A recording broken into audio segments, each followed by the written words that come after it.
Welcome to Martini Time. I was watching a British mystery, so I didn't get a chance to pre-announce a Martini Time like I usually do. So I hope you catch me here. If not, go to my blog, tokillaminotaur.com, and all my talks are on that, if not on my Facebook page. So today, several ideas. I've been talking about Trump, trying to get an understanding, and the Jaws came to my mind, and I titled this talk, We Need a Bigger Boat. I use that meme all the time.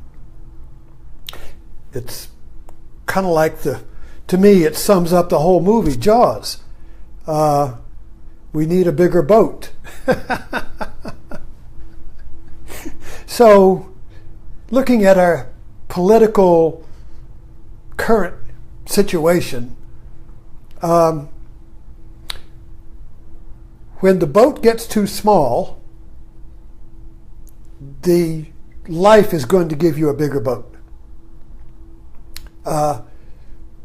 Life doesn't, life is the creation of bigger and bigger boats. Because when it gets too crowded, you get a bigger boat.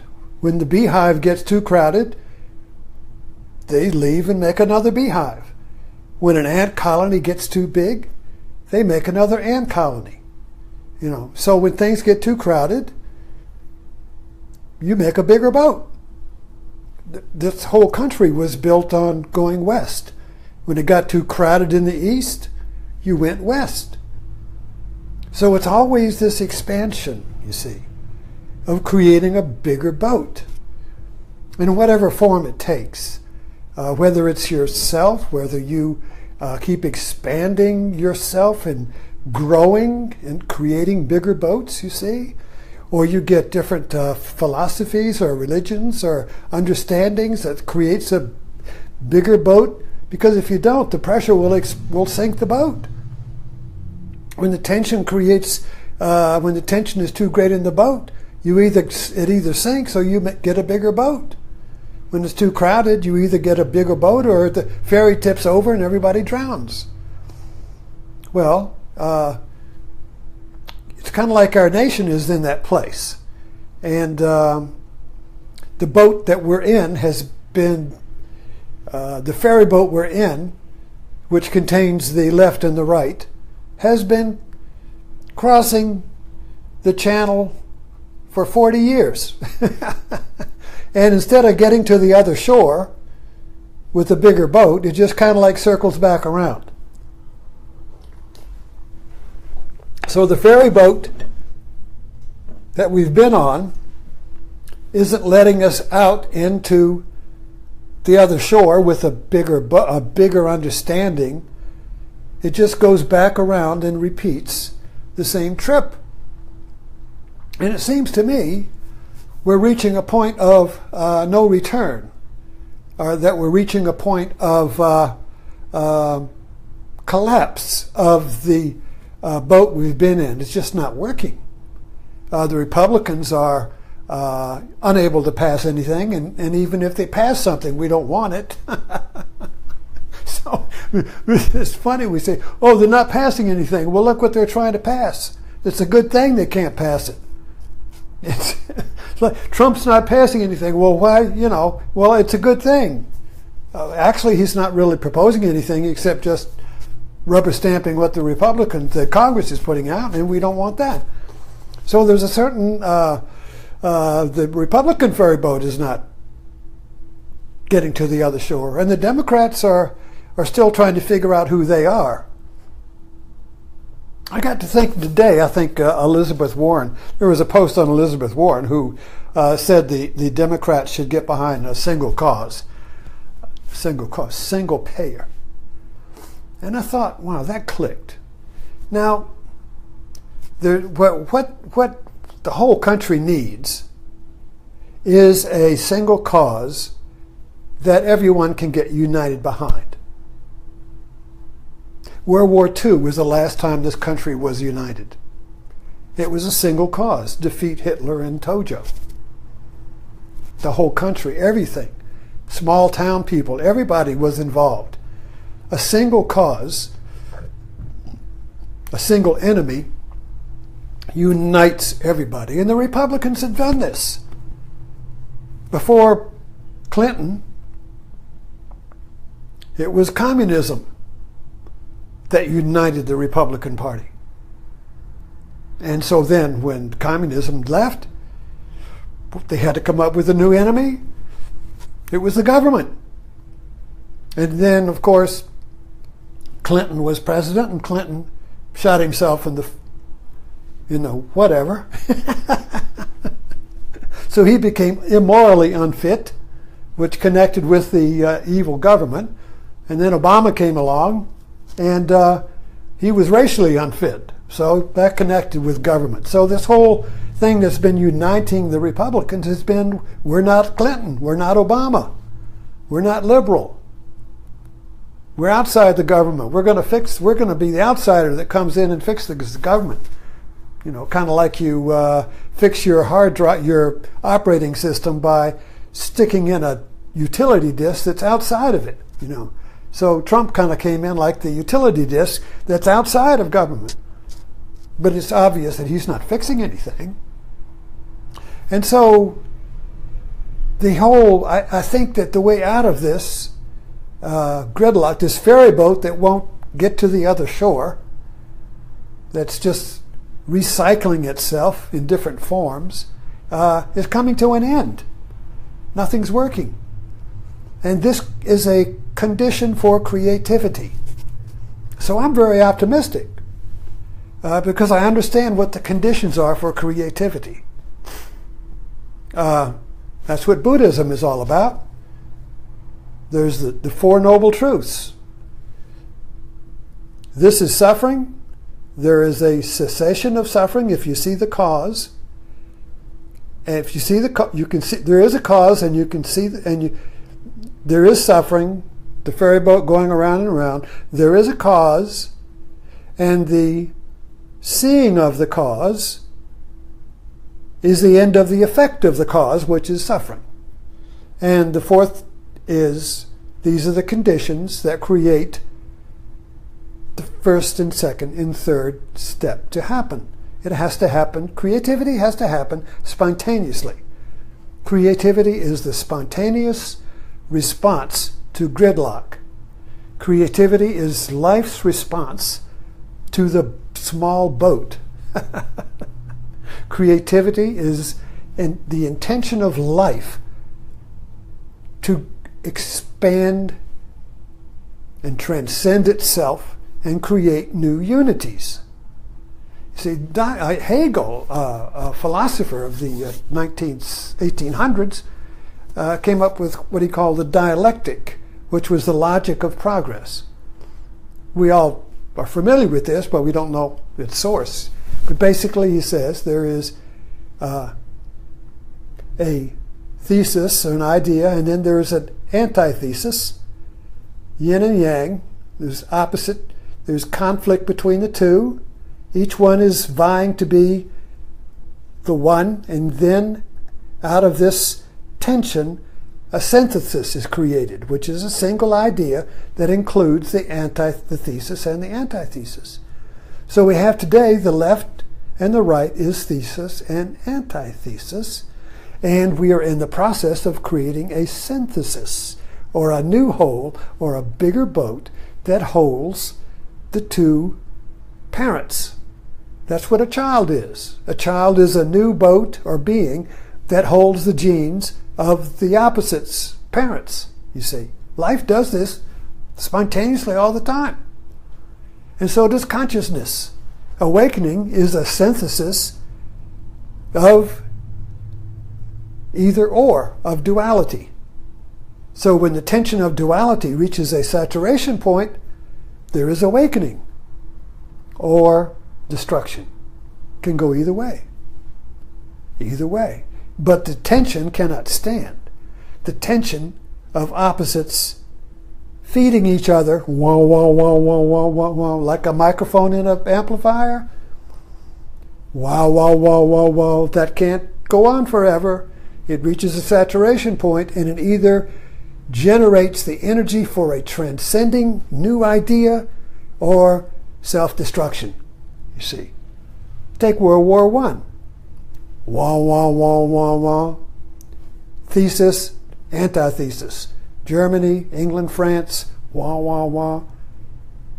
You see. And it finally ended, and it didn't create a synthesis Hitler wanted to create because of the, I don't know why I'm getting into this, but because of the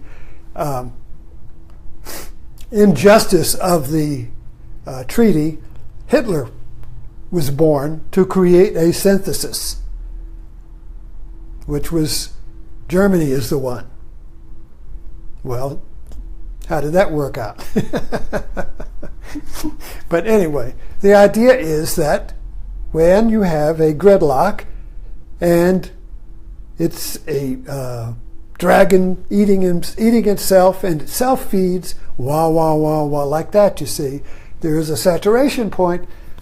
And I really feel like we're kind of like at that saturation point. And that the next election, 2018, is an opportunity for a shift or a breakthrough. You know, when in World War I, it continued for 4 or 5 years because each side thought they could find the strategy that would break through and break the gridlock, you see. We'll come up with a tank. Of course, then the other side came up with a tank. The Cold War was the same thing. Each side was trying to find a way to break the gridlock, you see. Fortunately, the final breaking of the gridlock was atomic annihilation. That would have been the step that people were afraid of. I remember that.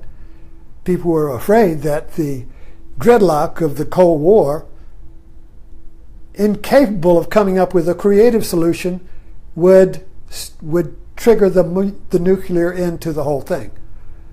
Because it's only going to go in creative or destruction to get out of the wah, wah, wah, wah, wah, of the feedback loop, you see. So fortunately, the Cold War ended with a whimper. Russia just could not stand the cost of the expanding confrontation. And rather than punch a nuclear button, it just disintegrated. Okay. So that created a new wah, wah, wah. And so this life creates, out of the synthesis, creates a new thesis and antithesis. Creates a new synthesis, creates a new pair of opposites. Creates a new thesis. That's the dialectic of life, you see. That's evolution. That's the law of change. That's life. Life is change. That's the way life works. And society works, civilizations, and you and me, you see. So when we're in the yin and the yang, in the double bind, in the horns of dilemma, it feels like the end of the world. It feels like the world has never been like this before. Oh, it has. But it always seems like this time is the worst time. But it's also the best of times. Doesn't that sound familiar? Worst of time, best of times, you see? So the seeds of creativity are in the seeds of destruction. The seeds of our liberation, the seeds of our creativity, the restoration of America is in the destruction we're going through right now, the gridlock, you see. And you just can't tell because this change is not going to be planned because it's going to be something new. It's going to be something that didn't exist before. That's what the synthesis is. That's what the baby is. Parents, thesis, antithesis, baby, synthesis. The baby is a new being. It didn't exist before. and you don't know what it's going to do. It has a life of its own. It creates a new world. The baby is a new world, created out of two worlds. The unity out of two. The two that is one, you see. And so this is the process we're in. So we should look to the seeds of creativity. We should be sensitive to the new wave. What's the new wave going to be? You see, the old waves are crashing onto the beach. They've exhausted themselves. World War I exhausted itself. The Cold War exhausted itself. So these civil wars end in exhaustion. The people just get tired of it. The people just get exhausted. Their energy is depleted. You see? And so in that depletion, the seeds of a new world are born. So what is the new world America's going to live in? Well, I just feel, and this is my sense, that if the Democrats can come up with a uniting idea. This is what creativity is. Creativity is a single idea that is born out of the tension between two contradictory ideas that cannot be the one idea. The two contradictory ideas are the idea of the liberals and the idea of the conservatives, their principal ideas that are splitting the middle right down the middle, 50-50. A reenactment of the Civil War. So all these elements, see, go into this trench warfare, you see. So when we just get exhausted, then we're open to something new. We're not open to something new as long as we think the strategies are going to work. The World War I was not going to exhaust itself as long as each side thought its new weapon was going to break the gridlock. Oh, we got gas, that'll break it. Or, oh, we got a big cannon, that'll break it, you see. So as long as we have a strategy to subdue the other side, as long as the antithesis has a strategy or a plan or a hope that it will defeat the synthesis, the thesis, the synthesis or the whole will not be born. But when the strategies are exhausted, which it appears to be happening with the Republicans and the Democrats as well, their strategies haven't won anything. So both are depleted. Both are exhausted. And at that point, that is the conditions for the awakening of a new idea. And it'll be a spontaneous thing. We won't know where it's coming from. It'll just appear. Kind of like the Western movies, where the Shane, I love that. That was one of my favorite classic Western myths with Alan Ladd. And you have the civil war or the conflict in the town between the ranchers and the farmers. And there's gridlock. And Shane comes in, who's the outlier, the cowboy from the mountains. Maybe he's got a history, but he knows how to use guns. So he comes in, and he restores justice. He shoots the thugs, and the town's justice is restored, peace is returned, and the Western hero rides off into the sunset with the little boy calling, "Shane, Shane, come back, Shane." You know, so the Savior comes in, restores America, restores civilization, restores justice, restores balance, and then he leaves. He doesn't stay to become the president or the governor or whatever, you see. So this is the American myth, basically, and Reagan fit that myth. The Western, he came in, loved to be taken pictures of on a horse. Coming in from the West, the outsider. Trump plays that myth. Well, I'm not a politician. I'm not in government. and I'm outsider, and I'm going to elect people who are outside the government. You see, drain the swamp. Right. Well, anyway, that was the mythology here, you see. So that idea that the Savior, you see, is a single idea that restores unity. So when you have a problem, an artistic problem, a mechanical problem, a relationship problem, when you get that aha, that idea that resolves the problem, that idea is the Western hero. The idea comes in from the outside. You don't know. God gave it to me. I don't know. It's grace. I didn't think of it. It just came to me. One night I was just, and it always happens when you give up the struggle. All of the creative inventions of the world always are that eureka. That's the famous Archimedes.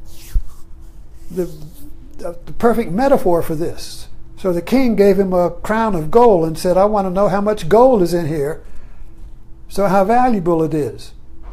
Well, the only known ways to get would be to melt the thing down to find out how much gold. That would destroy the crown. And then, you see, he didn't know what to do, so he got in the tub. And he realized that when he got in the tub, his body displaced the water. Eureka! Put the crown in the water and you can tell how much water the crown displaces. So, so that's kind of like the metaphor for the single idea that comes out of nowhere when you relaxed all the strategies and all the effort to find the problem. The solution doesn't come until you stop trying to find it. Like when you lose the car keys and you can't find it, and you look everywhere, and finally you relax. And you just walk by and turn a magazine over. There it is. You see. We all experience that all the time, you see. So that whole, I really feel like that we're in that kind of a situation now. And it's very difficult to see the wide angle when you're in it, because when you're in something, all we use is a narrow focus lens. You can just see what's happening and it doesn't look good. You see. And so a lot of this Armageddon and end of times and all of that basically is a sense that we're reaching the end of our strategies, that we're in this gridlock time where no solution appears. When things are moving smoothly in a historical time where everything is working and there is no self-imposed culture war, you see, there's no end of times doesn't get any traction. You see, but it gets traction when you feel like there's got to be a way out of here, and we're heading towards some Armageddon, we're heading towards some end. You see, we're heading towards some cliff. Well, we are, but it's a creative cliff.